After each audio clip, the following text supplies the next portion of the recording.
Good morning, everyone. It is Monday, August 7th, 2017, and this is your fun fact of the day. How to have adult relationships. This topic has been warped and evolved by culture over time, which in many respects it should. Relationships do change as people change, and people change causing culture to change. So as culture changes, it means people are changing, therefore relationships change. It's all interconnected. But many of us have stunted, unhealthy parts of relationships due to a large number of poor examples in life, but that we have still followed, whether voluntarily or not. Today, let's look at a few, very few, necessary but prominent characteristics of a healthier adult relationship. One of them is safety.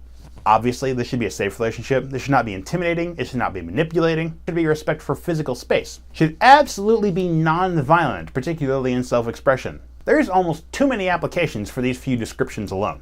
If the relationship is abusive, physically or emotionally, then something needs to change. Either the person or the relationship, and always sooner. Remember that almost always changing isn't so easy, so if necessary, seek outside help. Just someone outside looking in, someone with either the will or the qualifications or both to just help clear some things up, make the necessary changes, encourage the changes. As far as physical space, that includes everything. Day to day, night to night, encounter to encounter. When a no is put down, do not proceed. Stop accordingly. The topic of accountability. Admit your mistakes when you're wrong. Accepting responsibility for your behavior. This one seems to have been shoved into a dark corner under the proverbial bed in recent years. It is a sign of higher maturity to acknowledge when you're wrong. And P.S. You're human, so it's going to happen. Everyone gets along and moves along better when less energy is wasted denying a wrongdoing. Admit it, ask forgiveness, work through it, move along. How about trust? Accepting each other's word, giving someone the benefit of the doubt at least once. This one can be a little difficult, as sometimes it requires some anticipation on your part.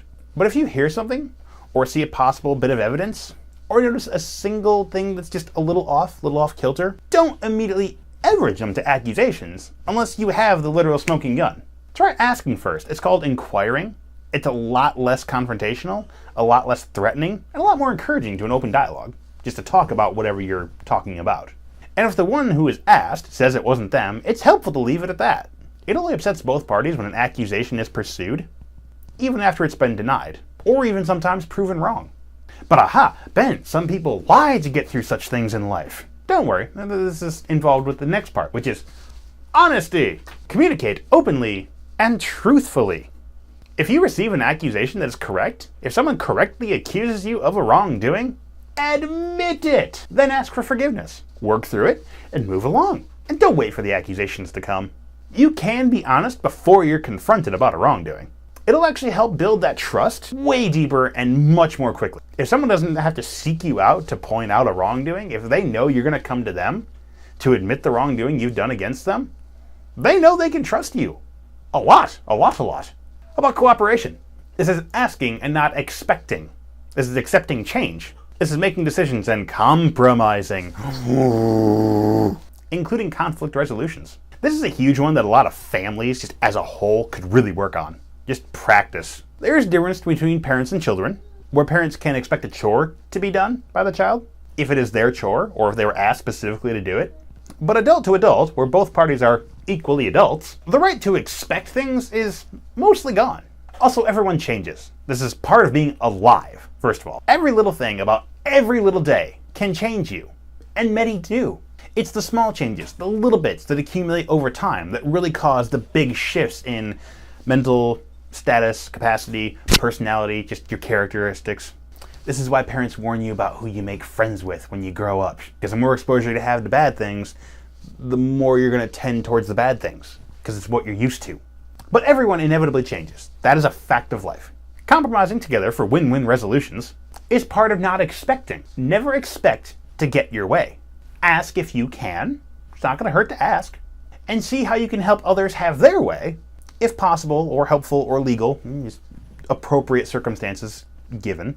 But never railroad somebody simply to have what you want, regardless of others. Avoid doing that. And the last major characteristic of healthy relationships we're going to cover today is support. Support each other's choices. If possible, helpful, legal, given circumstances, etc. Being understanding, offering encouragement, listening non-judgmentally, and valuing opinions. I heard a quote recently about how you are entitled to your own opinion, but not your own ignorant opinion. You're not entitled to ignorance. You may have an opinion. I hope and pray it's a slightly, at the very least, educated opinion. It's not something you simply formulated based off of a bit of your own thinking and one Facebook post. You are entitled to an educated opinion. You're not entitled to ignorance. There is a necessity in not falling into either extreme when you're encouraging someone. You should not encourage and support someone no matter what they say or do, because odds are you're supporting a human. Humans are not perfect. If you support everything they do, inevitably you will be supporting something bad. Simple logic. You should also avoid the other extreme of never giving approval to someone regardless of what they do. Both of these should be avoided. Lend your ears when they're needed, lend encouragements soon after, lend advice if it's asked for, and thank the person for sharing. It is an extension and a hope of a bit of return of trust when someone is willing to share with you. At the very least, be thankful for that someone trusts you in such a way.